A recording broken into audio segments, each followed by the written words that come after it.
let's dig into how the antibiotic use is regulated here in our country. We all know that there is a lot of focus on antibiotic use and resistant development all over the world now. Maybe it's a little bit different from country to country or from different parts of the world, but anyway, it is really a hot topic on the agenda, no question about that.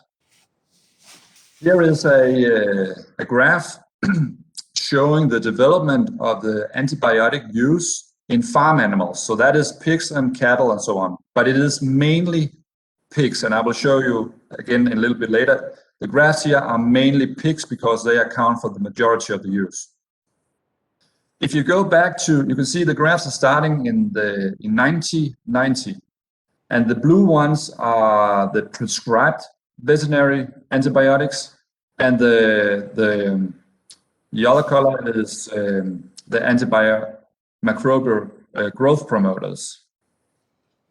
And you can see that the consumption of the growth promoter disappears in 2000. That is because it was simply banned to use growth promoters. So from that point on, we do not have growth promoters. So that went to zero, basically, absolutely zero. But you can also see that the blue one, the prescribed veterinary medicine, increased after the ban of the growth promoters. At the same time, it was also forbidden to use preventive medication by antibiotics. So that means that you are not allowed to use antibiotics for prevention only. We must only use it for therapeutical use, or what we mainly call metaphylactic use.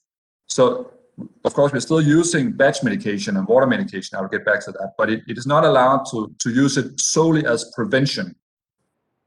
Like you can see in the graph, the antibiotic consumption for the therapeutic use was increasing until 2009. And at that point, the politician decided that, okay, we cannot look at this anymore. We cannot allow the pig industry to continue increasing the use of antibiotics. And that's where they started the yellow card initiative. And I will get back to that. And then you can see a reduction in the following years. And yeah, you can see it has been dropping ever since as a trend anyway. I can also tell you that the official graph is not ready yet, but the consumption in 2020 was actually increased compared to 2019, and that has been given a lot of political attention. Okay, this video just shows you that what I've more or less already said, that on the left you can see that pigs are a large part of the biomass in Denmark, and here on the right figure you can see that the pigs are 75% of the total antimicrobial use is used for pigs. If we look at the antibiotic use in pigs, here on the left, the age group that accounts for most of the use is actually the weaners. So that's nursery pigs. So that's from 7 kilos weaning and on to 30 kilograms. And if we look at the right side, you can see if we focus in on the nursery or the weaners, the major indication or the major cause of the antimicrobial use is for gastrointestinal diseases. So that is simply for diarrhea, followed by respiratory infections, and then a little bit also for joints and CNS and so on. We know from other countries that have similar good data on consumption that the diarrhea, the intestinal infections, is the most common use in most of the countries, closely followed by respiratory infections. This is again a little more detailed data from Danish pigs. This is to show you how antibiotics are used in feed, in water, or by injection. And if we take the first three graphs is for sows and piglets, again because they are grouped together. You can see that feed medication is not very common. Injections are really common in the south. Water medication is not very common. If we look at nursery and finishers, of course, there's a larger use of water medication in both groups. But this also shows you one thing is that feed medication is not so commonly used in Denmark, and it is decreasing all the time. Then we have I can also say, how come that we know so much about the Danish consumption? And that is because we have a national database called VetStat. And in VetStat, all the prescribed medicine has been registered since 2004. All the farmers, they have access to their own data, so they can see how much they use. The veterinarians, us as practicing veterinarians, we have access to the farms where we have a health contract, so we can see what they're using. The authorities, they have access to all the farms, and they are using the access or the data for the yellow card. I'll get back to that in a second. And finally, everybody actually can ask for permission to see everything. So you can actually, if you ask the authorities, you can have the whole database. So everybody, journalists, politicians, veterinarians, can have a look. And I can tell you two situations, for example, where this all access is used. Some of the medical companies, they are using it in their marketing. So they are simply looking and they are saying, how come, Mr. Ken Peterson, that you are not using our vaccines? I can see in the database you are not using our vaccines.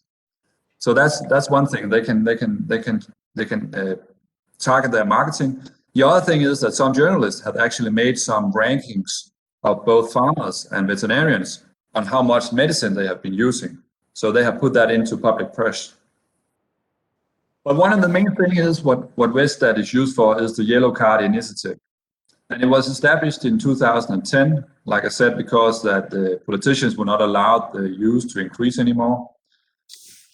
The Yellow Card defines a threshold, a sort of allowed threshold. How much medicine are you allowed to use for the pigs? And what happens is if the farm gets above a threshold, it will have increased supervision. It will have to pay some fees by the authorities. And the threshold has been down-regulated multiple times since 2010. So every time the politicians thinks that, okay, you remember the graph, we are actually decreasing our use of medicine. But the politician says, okay, this is not going fast enough. We need to reduce the use in pigs. So the lower the threshold, the lower the threshold, the lower the threshold. In addition, we have some restrictions on what you would say you consider high-risk antimicrobials. So fluoroquinolones has not been allowed to use for many years now. Cephalosporins, 3 and 4th generations, were phased out by the pig industry themselves. 2016, tetracyclines were restricted. And what was done was that when you use tetracycline on a farm, in the yellow card system, they multiply the consumption by 1.5 if it is tetracycline. And the same with colistin, they made a restriction and a multiplication factor of 10. And this is one of the things that we in practice think is a problem, because every time that somebody thinks that, oh, now we have a problem with resistance for colistin, for example, they made this change. Then all of a sudden it's a problem with neomycin. They make a problem, then they could make restrictions on that as well. So if this continues, we will not have many different active substances to choose from in the future. That is our concern. This graph was simply just to show you what happened with the colistin. If you look at the right side, the graph on the right is the colistin use in pigs. And like you can see here in 2017, in March 17, they made this restriction with the multiplication. So the consumption dropped. And you can see from 2018, it is 0 because we cannot use it anymore. I have made 3 examples to sort of show you what level of antibiotics can we actually use on the Danish farms now. The yellow card, the threshold, is given in average daily doses, and in sows and piglets, which is one group combined, it is 3.2. So let's say, for an example, that you need to give all the piglets one treatment with some antibiotics. Doesn't really matter which one, but just one. You will have one AED. If you had to give all piglets once for a novel infection where they are a lot smaller, of course, the pigs, you will have additional use. And let's just say that you needed to treat all of the sows for 3 days. This combined will give 3.5 ADD in total, which is actually above the threshold. So such a treatment regime in this example would not be possible on a Danish farm. So we don't use that, for example. Similar example here with the nursery pigs. Here the threshold is actually quite a bit higher, and you can see that 5 days of treatment for diarrhea and 3 days of injection of, let's say, 10% only gives 7.5. So here we have more, you can say, space for treatments. Finishing pigs, the level is lower, and here you can see again, let's say we needed 5 days of treatment for diarrhea and an additional 10% needed some injections. You actually get quite close to the threshold. Some other things that are part of the legislation is that we must make diagnostic lab investigations when we are using batch medication. And so if you're using batch medication for diarrhea on a farm, let's say that all the batches more or less needs treatment along the way, you need to make an investigation once a year. It must be on an approved lab. And there are also specified some criteria for which tests are actually okay to use. You're not allowed to use serology, for example. One of the things that we are using a lot are actually these sock samples. There are made 1,000 of those every year. And I just wanted to mention it because I was part of the team that developed this diagnostic method as part of my research. And well, I was not wise enough to get royalties, and maybe I should have been. So, okay, and then we, in addition to all these things, we also have some, you can say, guidelines on which antibiotics to use. Remember, I said some were restricted or multiplied in the yellow card, but in addition to that, there are some guidelines on which antibiotics the authorities want us to use. So that depends on which bacteria you want to treat, what is resistance, and how is the risk of resistance in human beings. So what do we normally do to try to reduce the antibiotic consumption? Because like you can see, we have a lot of restrictions. So of course, over the years, we have had to try to lower the consumption. The basic things, and I will get a little more into detail. Vaccinations, of course, prevention by feed and all those kind of things. But one of the things that we have done really is that we have reduced our number of treatment days, and we have reduced our dose, the dose that we're using for the animals. For example, we used to, when we were medicating for Lawsonia, for example, in finishing pig, we used to give like 7 days. Now on many farms, we are down to 4 days, and some are even down to 3 days. We are also trying to avoid, you can say, routine treatments. By that I mean that, and also you can say treatments that are done just to be on the safe side. Sometimes you say, okay, our pigs have maybe a little bit diarrhea, we give them 5 days of treatment. Those kind of regimes have more or less been stopped because we need to go beneath the threshold line. And finally, it's a very good idea to have, because there are good registrations on the farms on what the medicine is used for. So if they have a high level, it is very nice to have a good data on the farm to know, okay, are they using this for sows and piglets, and what are the sows treated for example? So you can have in your consultation, you can have a dialogue and try to target specific those diseases that is a problem.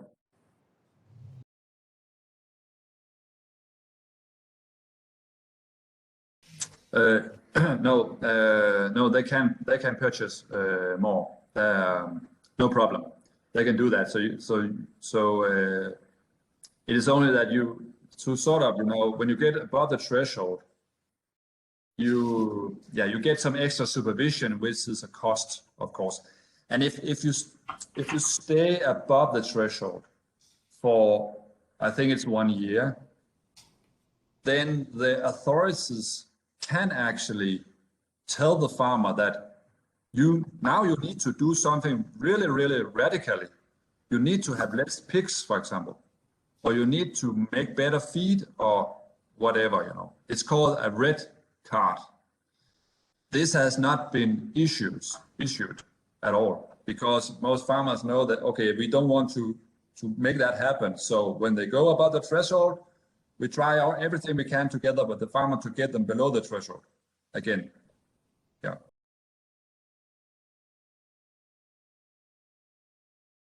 Yeah. First of all, the sales of vaccines in Denmark is, as far as I know, the last numbers I saw has been increasing over the years. I can say, for example, it has been much more common to use vaccines for mycoplasma whole pneumonia, and also for PCV2 and PRRS virus, and now also for both E. coli and Lawsonia. It's getting much more common,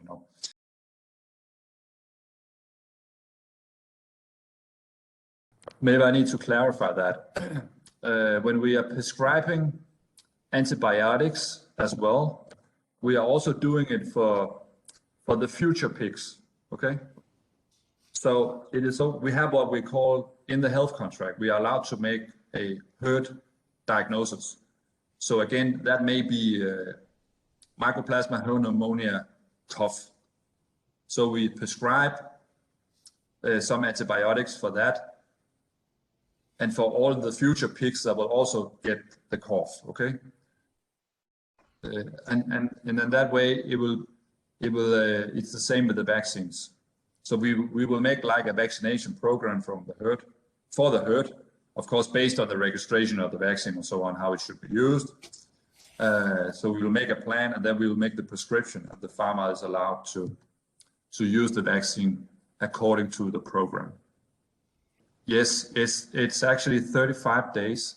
So that's why we need to go there on most farms 12 times a year. So we go there every month and we make a new prescription. And also, let's say that I prescribe 10 liters of some antibiotics in April. When I go into the same farm here in May, the rest of that product will be, you could say, re-prescribed. And maybe we will order some additional if he needs more.